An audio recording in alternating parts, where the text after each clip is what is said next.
All right, welcome everyone to today's Google Webmaster Central office hours. My name is John Mueller. I'm a Webmaster Trends Analyst here at Google in Switzerland, and part of what we do is talk with webmasters like the ones here in the Hangout, and of course the ones that submitted lots of questions already. As always, if there are new people or people who haven't been so often in these Hangouts, live in the Hangout, and want to ask a question, feel free to jump on in and take the first slot.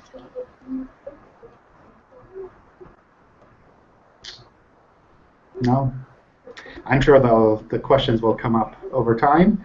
Let me just mute you for the moment, Peter. A little bit of noise in the background.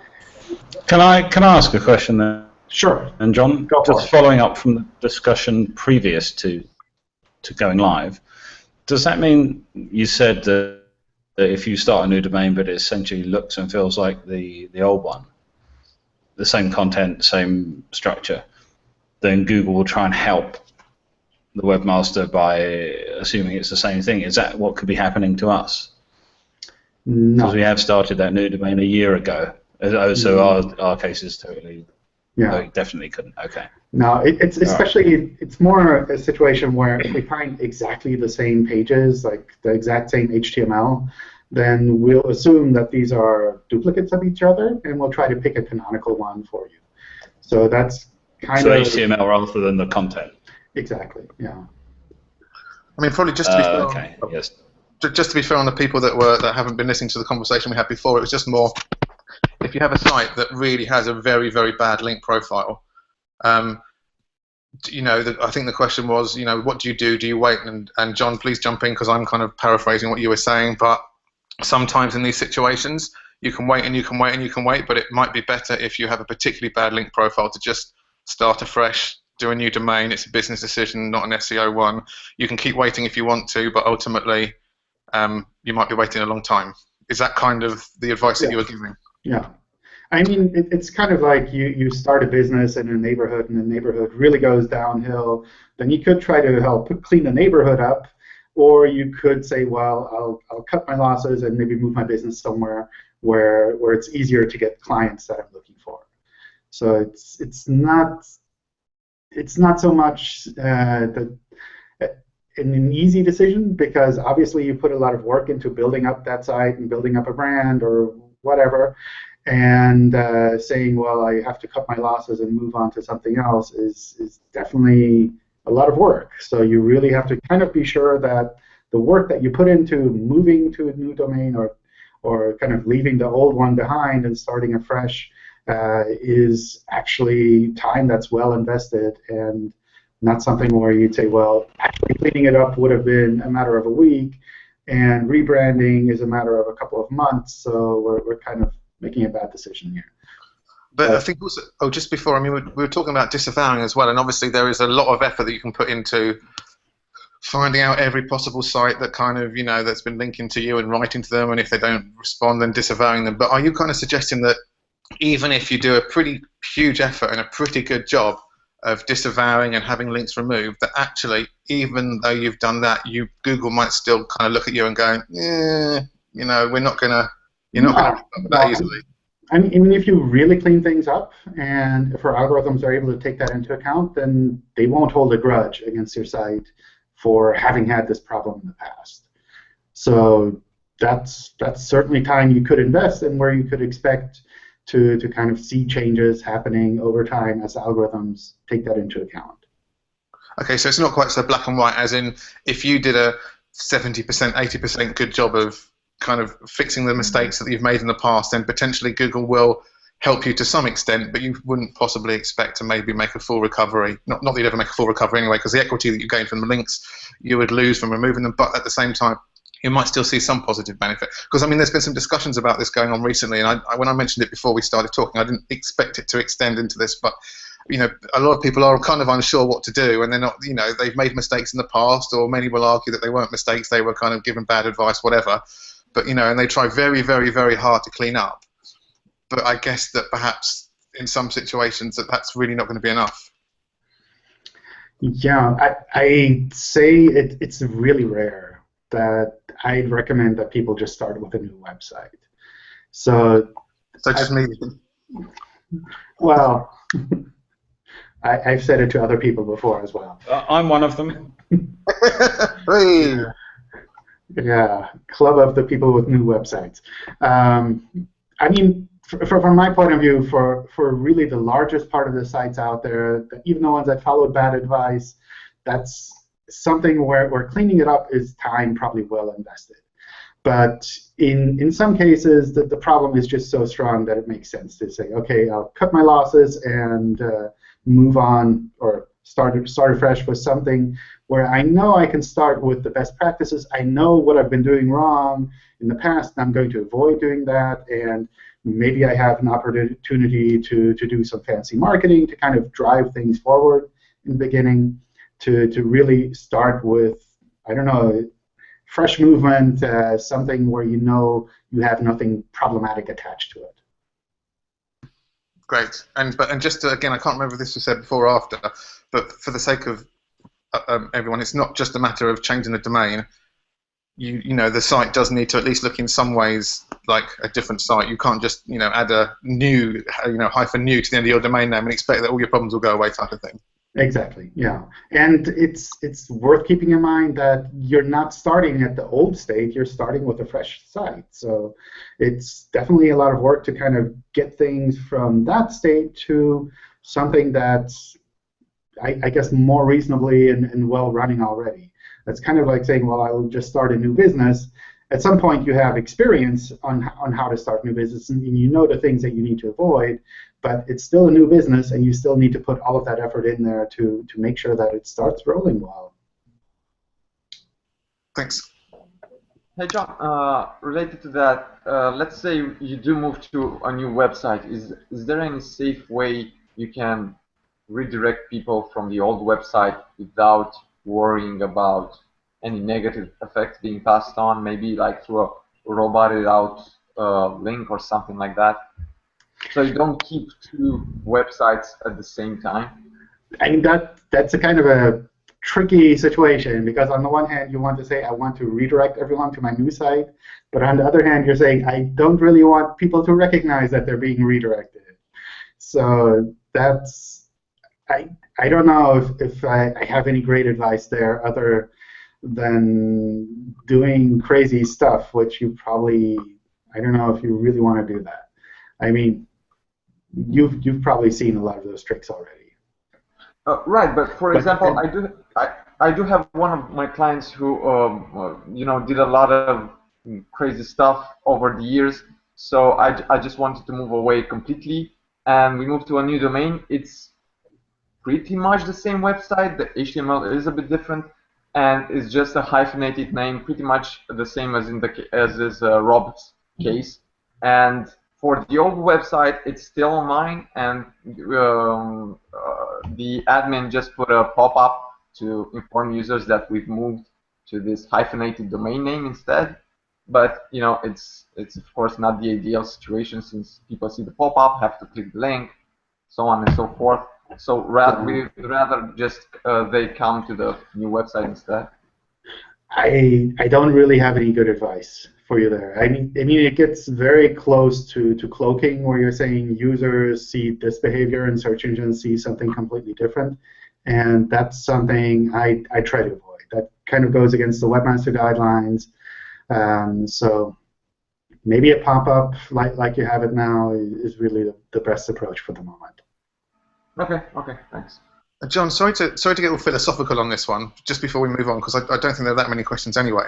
But this seems to be something which, obviously, a few of us who are attending here either are kind of have experienced or have clients who have experienced, and it seems that what we're kind of being asked to do is to make all these kind of fundamental changes, kind of almost for the purposes of Google, as opposed for the purposes of the user. And do you think there will ever be a situation where kind of that kind of won't really be necessary? I mean, yeah, people have made their mistakes in the past, and that's fine, and some people have made more mistakes than the other. But what we're kind of saying is your website might be great now, your website might be great for users now, it might be fantastic, but nevertheless, you kind of have to go through this kind of series of different things in order that the kind of Google will like you again. And it's just, I mean, if that's what people have to do, that's what they have to do. There's kind of, there's nothing you can do about it. It's just whether you think that kind of that's kind of writing websites for Google rather than writing websites for users type of thing. Is that likely to change at all? I don't know. That, like you said, that kind of gets a bit philosophical. And I think the tricky part there is you can collect a lot of kind of bad, I don't know what you would call it, bad reputation for a website, and some of that can be outside of Google as well. And these are things that sometimes they're not just what you have on your website, but rather the way you've been positioning your website over time. So these are things that I'd say aren't specific to Google. Some of them, maybe the links issues, are things that are more visible with Google, but obviously with other search engines you have the same problems. Maybe you have to handle them in different ways. But these are things where if your website or your business has built up this bad reputation over time, then that's sometimes really hard to get out of. Okay. I'd have to agree. I disagree with Simon, sadly, and I should be the biggest, or Google's biggest critic because of what's happened to our business. But maybe our situation is unique in so much as we have no bad links. We've never done any SEO, as it were, and every single other site I've seen that's been penalized has done something wrong. There's very, very few outliers like us where, and maybe John can speak to this, but we're a victim. Very, very few others I've seen are victims. They're victims of their own bad practices from what I've seen. And you have to take responsibility in life and in business. If you did the same with an offline business as you did with online and built a load of dodgy links and created duplicate content, you'd suffer in real business. So I think there's very few situations where users and Google have different aims. And I realise I shouldn't be saying that because of what's happened, but I don't blame Google. I do blame Google, but I don't then become a critic of Google because of it. I realise that we're waiting something out that Google's genuinely trying to fix and realises is giving subpar results, and we've done nothing wrong. Rob, I totally agree with you. I don't feel any sense of entitlement to free traffic from Google either. It was just more the philosophical question. And obviously there's an element of compensatory side to some of these kind of filters or penalties where Google's kind of saying you have traffic that's undeserved because you've done something, and so forth. We will compensate the traffic back again to where it should be. And then there's a punitive side to it as well, which is kind of saying, well, you've been bad, and so it's not going to be that easy to recover. And again, organic traffic for us forms a very, very small percentage of the business. So, I'm not one of those people that kind of blames Google for anything or feels any sense of entitlement. It was just more to ask a question in terms of, strategically going forwards, is Google going to continue in that kind of way? There are other search engines that don't take such a punitive side to things. So it was really that kind of question. But I guess the answer is yes, that's how it is, and fine, we've got to live with it and change whatever's necessary. I mean, going forward is always hard to make kind of comments on what Google will do in the future. But these kind of discussions do happen within Google as well, and we do try to see what we need to do or what we could do to make it less problematic in that sense. I think in some regards, when it comes to web spans, some kind of punitive action probably makes sense because we need to kind of discourage people from doing really crazy stuff as well. But maybe the balance needs to be a bit different, or maybe it could be different, and we'd still have kind of reasonable search results. All right, let's move on to some of the questions that were submitted. And maybe we'll have time for more discussions afterwards. And again, if you have questions or comments in between, feel free to shout out. Google recommends not to have redirect chains within our web, so all of our links must point to the correct URL for big websites with a high number of web pages. That's a problem. Do we have to do this? From our point of view, it's mostly a matter of latency when it comes to redirects. If you're chaining multiple redirects, then for users, that's a latency issue. And for search engine crawlers as well, if we have to go through multiple hops to actually get to the content, then that can mean that we have to kind of reschedule that URL and crawl it again at a later time. So in particular, we recommend less than 5 redirect hops, which is the number of redirects that we can kind of follow when we're crawling one URL. So if we want to crawl one URL on your website, we see 4 redirect hops and then the final page, then we can do that in one go. But if we see more redirect hops, then we kind of have to say, OK, we're at this URL, and there are probably more redirects, so we'll just reschedule that new URL and crawl that again later. So it's not so much a matter of things breaking, and sometimes you have to do this, or sometimes for big website, it's really not easily possible to do one redirect from the initial URL to the final URL. But I try to limit it as much as possible so that you don't have too many hops in between, so that maybe you kind of refactor things every couple of years and say, OK, all of these old redirects, we'll either remove them or we'll rewrite them to bounce a little bit closer to the final page. What's better, a page that has all the complete info a user might need, or a page that has some info and then links to other pages that contain more detailed content? Is that when the user has found what he's looking for, it doesn't matter at all? I think both of these approaches can be reasonable. Sometimes it makes sense to have one big page with a lot of content. Sometimes it makes more sense to kind of split that up into multiple pages, or even refer to external content as well with other links. So that kind of depends on what you're trying to do, what kind of topics you're looking at. I don't see one answer that would work well for all kinds of content. Does the enterprise version of Google Analytics provide actual data, not just a sample? I don't know. I think maybe it does, but I'm not on the analytics team, so I'd recommend checking with the analytics folks directly and getting a confirmed answer from someone who knows what they're talking about. Do medium-sized blogs need SSL? We don't have user registrations, etc. We're just a simple blog. Can you give your opinion on what kind of sites should have SSL? So with HTTPS, there are essentially 3 things that happen. On the one hand, the site is authenticated, so you know that you're talking to the right site. On the other hand, the data that's sent back and forth is encrypted. And finally, you kind of have a confirmation that the data is sent without being modified. So those are kind of the 3 things that happen with HTTPS. And if you're looking at a website and you're wondering, should I use HTTPS or should I not use HTTPS, then if you don't care that your website might be modified along the way, for example, if you don't care what users actually see in their browser, then maybe not having HTTPS is fine. But on the other hand, if you care about your content and you think this is really what people should be seeing and I want to make sure that they're seeing it in the right way, then definitely go with HTTPS. And that said, if you don't care about the content, what users are seeing online, then it feels kind of awkward to kind of worry too much about SEO because you don't really know what people are seeing. So that's, from that point of view, in kind of an extreme viewpoint, I'd almost recommend putting it everywhere. And especially if you're starting a new website, then I'd recommend just going with HTTPS from the start. It's a tiny, tiny extra bit of work when you get started, but it's something where, in the long run, people are going to want this even more, and there's no reason not to have HTTPS.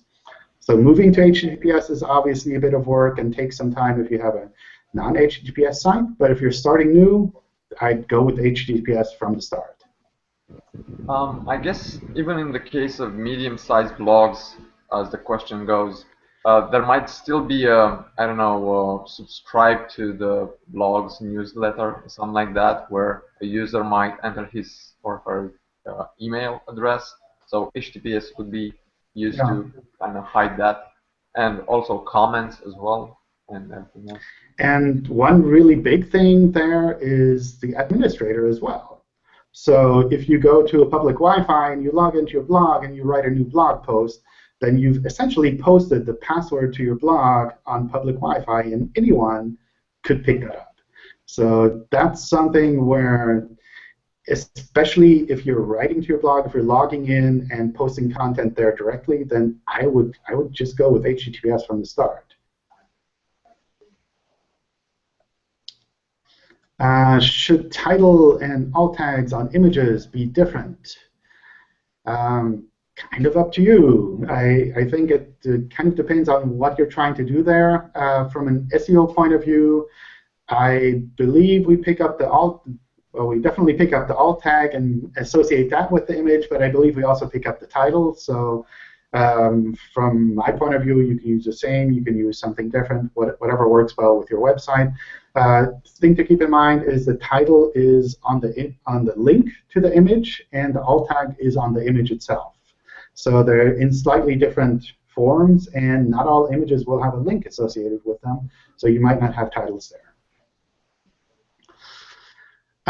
Can you see if the user lands from the search results, reads the content, scrolls within the page, or clicks or goes to a different URL? Do you see this via Chrome and use it as a signal?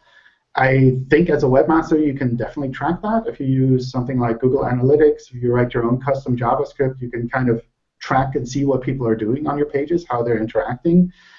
From Google's side, I don't think we really see that. So that's also definitely not something that we would use for ranking directly.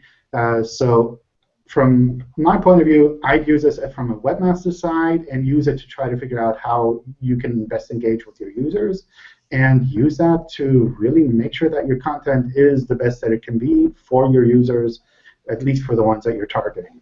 And indirectly, of course, if you have really great content, if you have a website that works really well, then you'll definitely see an SEO effect there because people will be recommending it more to other people.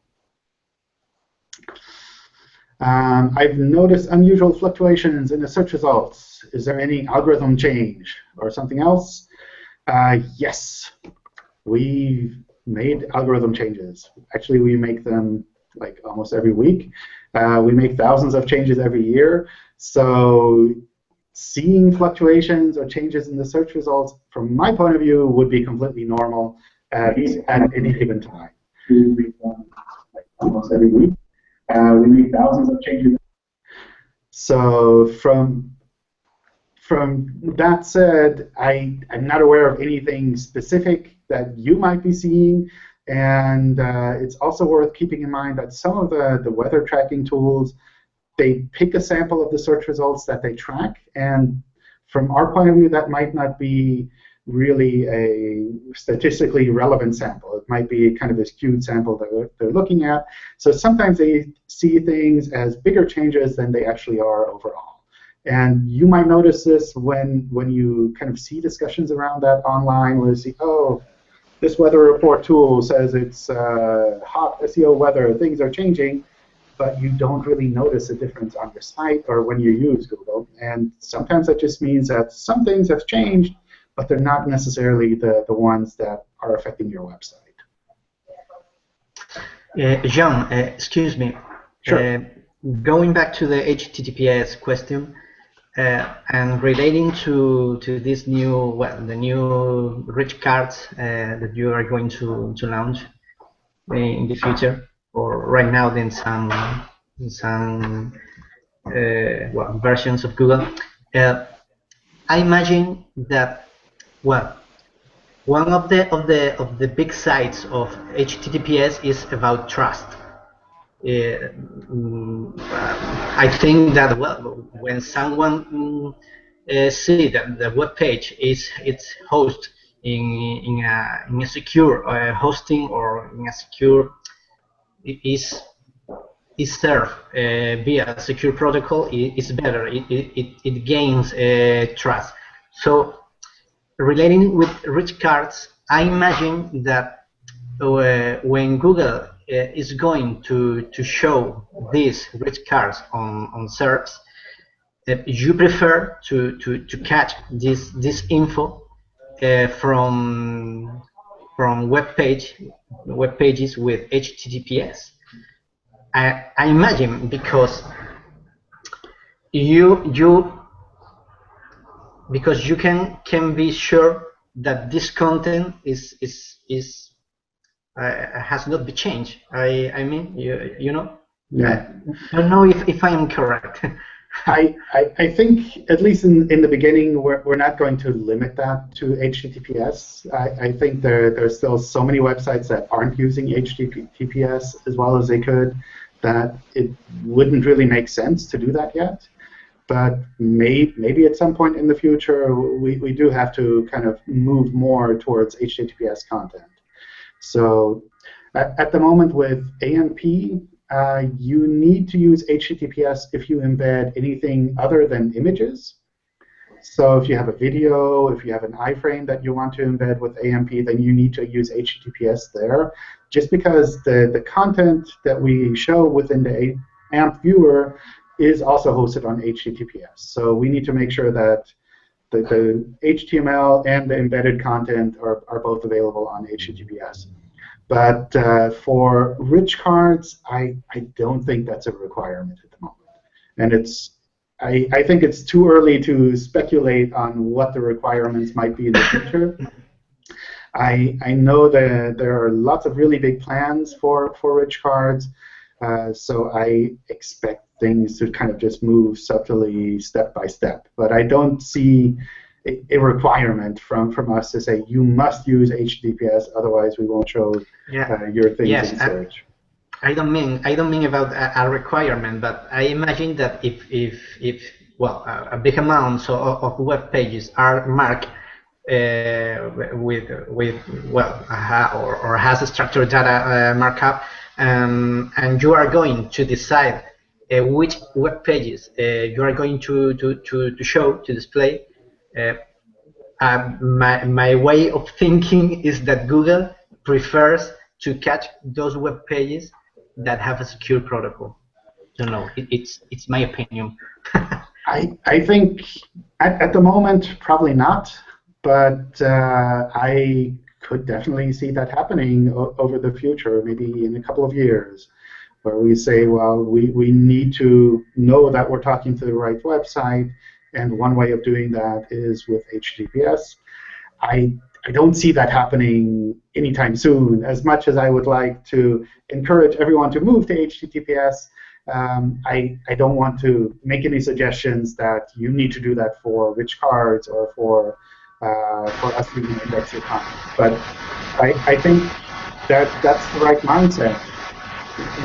That you want to make sure that people see your content exactly as you serve it, and one way of doing that is HTTPS. Okay, thank you.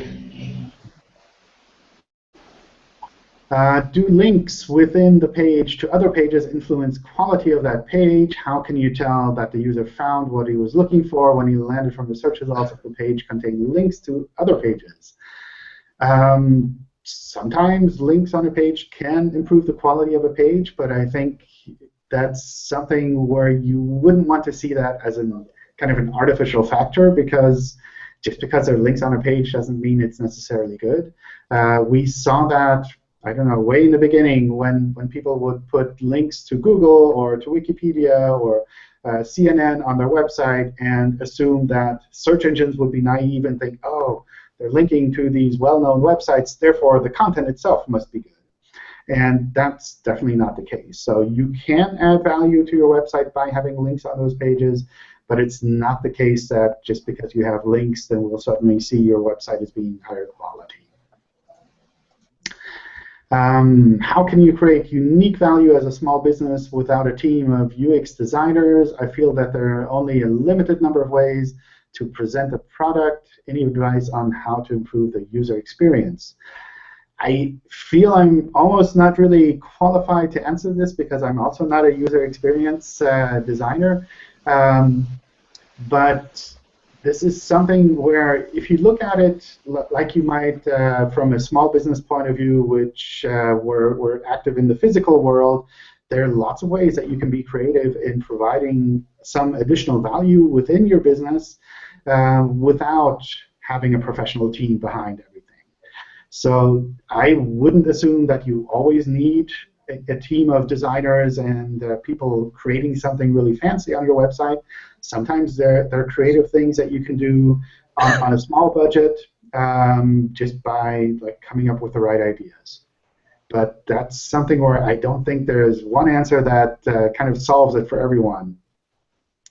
And of course, it's hard to kind of accept that you need to be creative and to kind of turn that into something specific that you would be doing.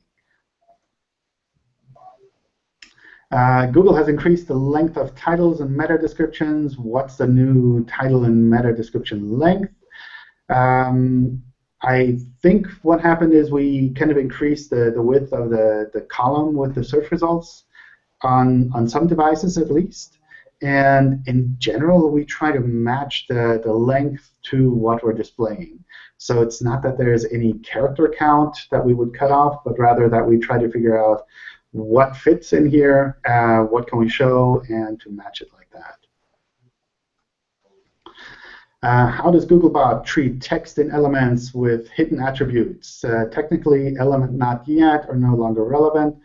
Could Google use this to discard technical notifications like Flash or browser support notes from the content keywords distortion? So what generally happens, it kind of depends on how the content is hidden like that. But if it's within an HTML page and CSS sets it as hidden, for example, then what will happen is we'll crawl that content. We'll be able to index it. But when we render the page and notice that this content is actually hidden, then we won't give it as much weight as the actual hidden actually visible content.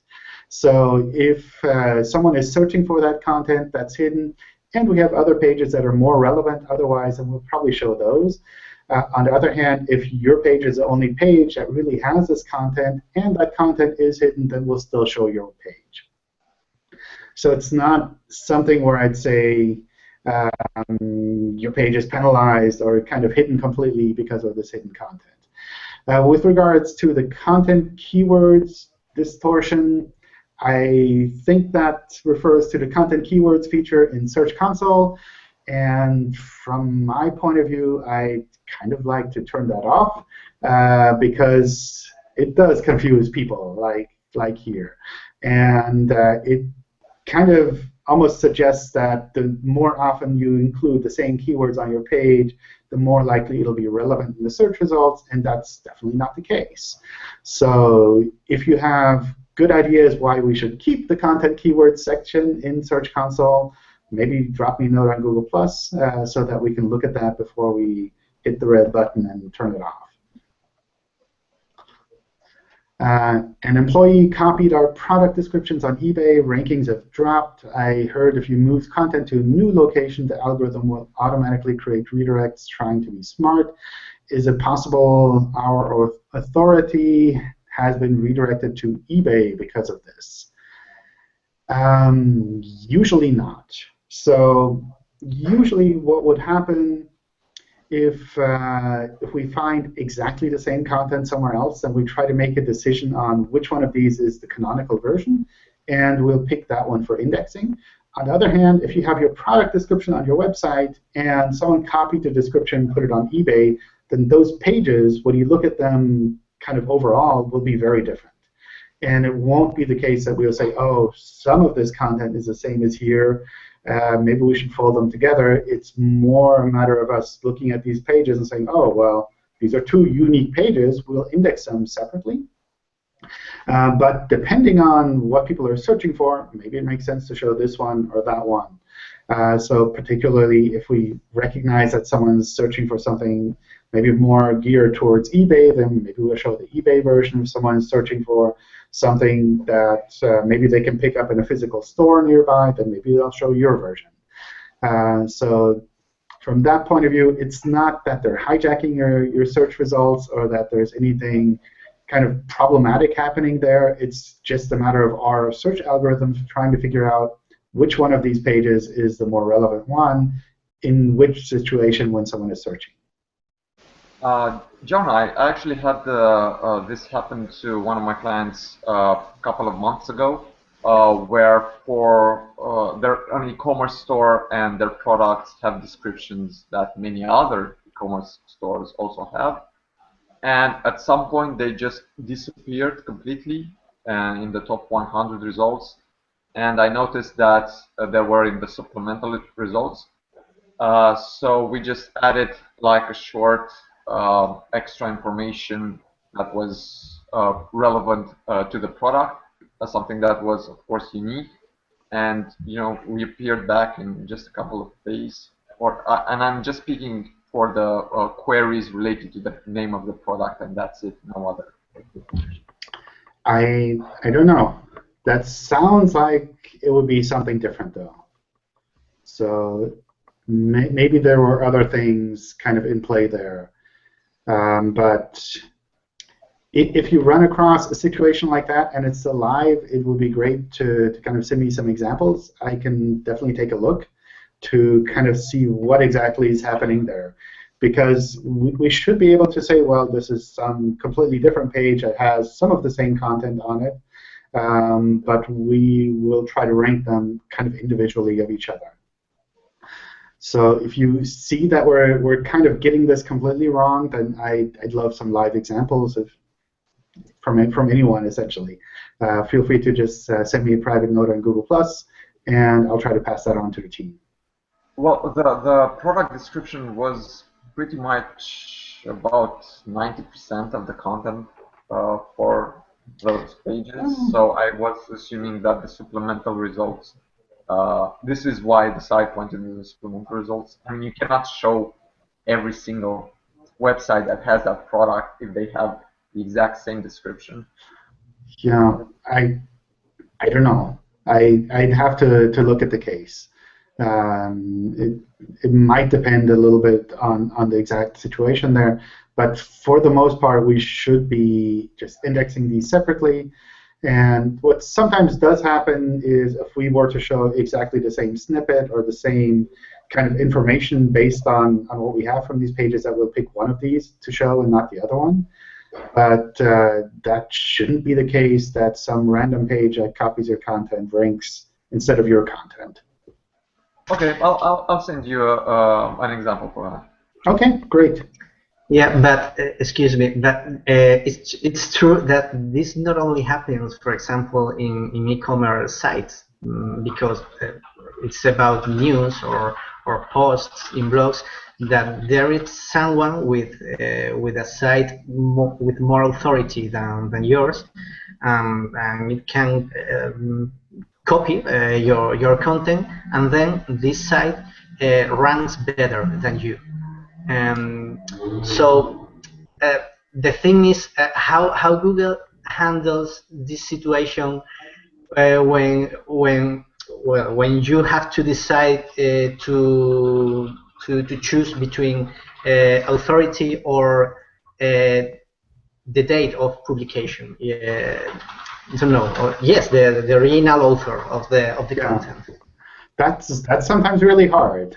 I don't think we have one exact answer that will answer that question, but I do know we have people who are looking at this problem, and it's not something really new.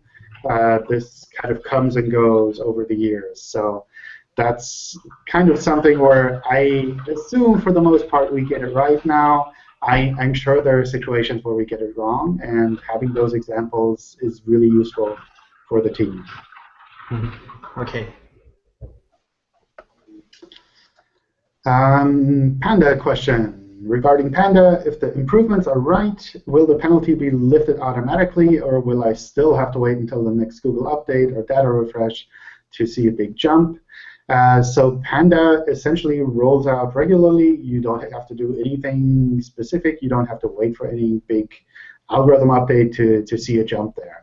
So from that regard, it's from our side, it's also not a penalty as such. It's more just a factor in our algorithms where we try to recognize relevant, high-quality content that we can show to users.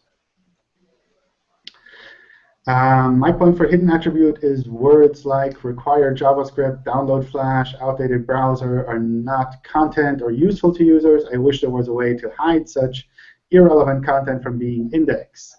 For example, Yandex has a no-index meta tag. I think that you can put on a div, or Yahoo has something similar, or used to have something similar. Maybe I don't know what the current status is there. From our point of view, if it's hidden, then that's something that we'll index, but it's not going to have as much weight. And obviously, if you search for that content in quotes, then maybe you'll still find your website, but it won't affect the ranking of any of the other keywords for your pages there. And you're right, these kind of words are things that do show up in the content keywords feature in Search Console. And if you have something like this page requires JavaScript on all of your pages, then obviously it's going to be really high in the content keyword section. And that's kind of, from my point of view, one of the reasons that we want to get rid of that, because it's not really a sign that your site is more relevant for this keyword. It's just, well, we found it a bunch of times on your website. We're mostly ignoring it, but we still found it. So I don't know how useful that actually is. But happy to kind of see what happens on Google Plus afterwards, or on Twitter, to get your take on that. I've heard that visiting times are getting more relevant to the ranking of websites. If that's true, how do you measure visiting times of websites that are not shown once on the Google page? They don't get a chance of proving the relevance. So from my point of view, we don't take any analytics data into account, so we don't really see that in the search results. But the general question that you're kind of pointing at is, what if I have something completely new and I don't have any signals? How does Google know how to rank my pages? And that is a hard problem for us, because it's really hard to compare one page that we know and we kind of understand really well to another page that's completely new, where we have no context about that page at all. And that's something where sometimes you'll see situations where our algorithms will say, oh, well, I'll give this page a benefit of the doubt and show it in the search results for a while to kind of see if this actually picks up, if people are picking up on it, if people are recommending it. And then over time, as we have more signals around those pages, then we'll say, well, actually, we should have put it a little bit here in the relevance scale, or maybe we should have put it even higher in the relevance scale. And we kind of learn where we should put it. So that's the kind of thing where it's really a hard problem from our point of view. But we do try to show things, even if they're kind of new, even if we don't have a lot of signals for pages. But on the other hand, just like any business, any offline business, if you're new, then maybe you have to do some things to kind of get the word out from your side as well, and not just hope that people randomly come by and start recommending your pages. I posted a question on the forum, but couldn't resist asking here. Now that Schema 3.0 has been released, will you add support for Schema/service, which now heavily overlaps with schema.org/product? I don't know. I saw your question on the forum, and I passed it on to the folks who kind of work with structured data on our site, but I don't have an answer for you yet. I love that you keep pushing for these schema questions and that you're so passionate about structured data markup. I think that really helps us to kind of refine what we do on our side as well. So keep asking these tough questions and keep pushing them up wherever you can. When we make a link no index, no follow, and index, will it pass link juice to that link, and what might be the other consequences? So I don't know about link juice, but with regards to PageRank, if the page is known to us, oh wait, it's a no follow index page. So in a case like this, if the link is no follow, we don't pass any PageRank. So that's kind of pretty clear cut. Another common variation I've seen of this question is if the link is followed but has a no index on the page, what happens then? And in a case like that, we would pass PageRank as long as we kind of know about that page. The tricky part here is if a page is no index and is always no index, then we might assume this is a page we can just ignore, and we don't even crawl it anymore at some point. So at that point, it wouldn't be passing any PageRank because we'd say, well, this page is essentially a 404, we can skip it. When I syndicate other websites' content, do I need to add noindex follow tag into my source code? Currently, I use the canonical only pointing to the original publisher, but I've noticed my copied content gets indexed by Google. What's the best practice? So the thing to remember with the rel canonical is we need to crawl and index your pages first before we can follow the rel canonical. So what will happen there is we'll index your pages, we'll recognize in the canonical, and then we'll forward all of the signals to the canonical page.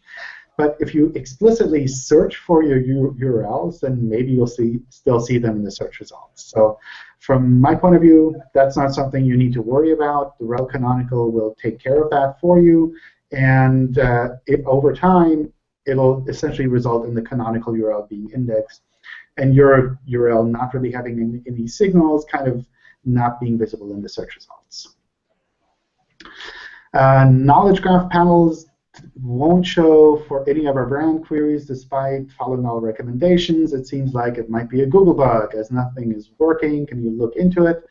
I need to know some queries or websites where you're looking at this, but in general, this is shown completely algorithmically. So it wouldn't, or at least as far as I know, be the case that there would be anything kind of manually preventing sites or queries from showing a knowledge graph box. But in a lot of cases, we just say, well, our algorithms don't see enough support for this being really useful to users for this query or for this website, therefore we don't show it. Hi, John, that's actually the question that I asked there. Okay. So the brand that we work with are one of the biggest in the UK, and all of our competitors have knowledge panels showing for their brand queries. So we feel we've done everything we can at our side in terms of JSON and the signals and Wikidata and everything there. But yet we're just not seeing them no matter what we do. They did a show about 9 or 10 months ago, and then just haven't been there since at all, really. So it's a bit of a frustration for us. So if you can send me the URL and the queries that you're looking at, I can definitely pass that on to the team. Right. And we can see if there's something weird happening there. As far as I know, we don't kind of interact with those manually, but it might be that something is getting confused on our side. Okay, perfect. Yeah, I'll send you. Thank you. In regards to inbound links from external sites or social sharing, if the inbound links are 302 instead of 301, how does Google treat those 302s or 301s for external inbound links? Do 302 get the same value as 301? Yes. So essentially, with any redirect, we try to figure out which URL we want to have indexed, and we will index that URL, and that URL will get all of these signals. So it doesn't matter if it's a 301 or a 302. If we pick that URL as the one to index, that will have the signals. Continue with my previous question. Not sure which one, but if I use copied content with no index follow and rel canonical pointing to the original publisher, would the no index tag conflict with the rel canonical, or the Google only look at the canonical tag? So from my point of view, you're giving us conflicting signals. You're saying this content shouldn't be indexed, but at the same time, you're saying actually index the same content somewhere else. So it's kind of confusing to us what you actually want us to do there. But from our side, we try to figure that out and try to recognize that actually you just want the other URL as canonical, and we'll try to follow that. So for the most part, this will work fine. From a more theoretical point of view, it's kind of conflicting for us. We have several content sites in different geo-targeting that refer to each other with Hreflang tags. If we remove the bidirectional Hreflang between one of the sites to the others, will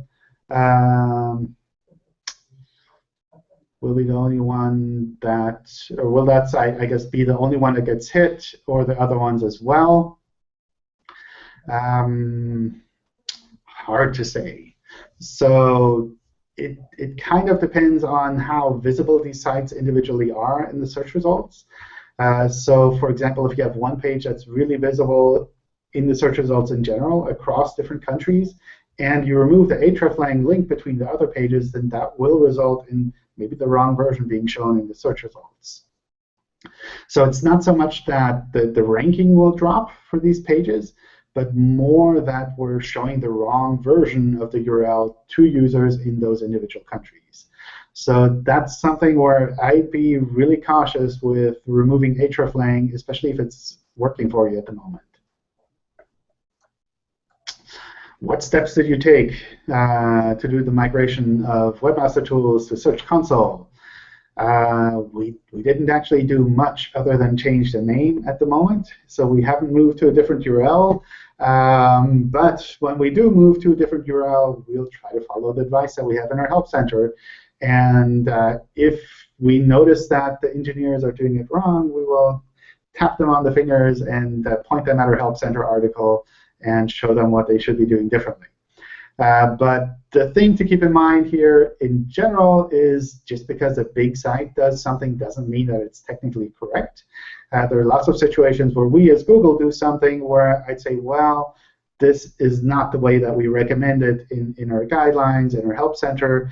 It might still kind of work, but it's not necessarily the right way. So that applies to Google. That applies to lots of other big sites. So that's one thing to kind of take things with a grain of salt, where if you see one big site doing this migration in a really weird way, doesn't necessarily mean that they're actually doing it in a smart way. Maybe they're just doing it in that way because they didn't realize that they should be doing it differently.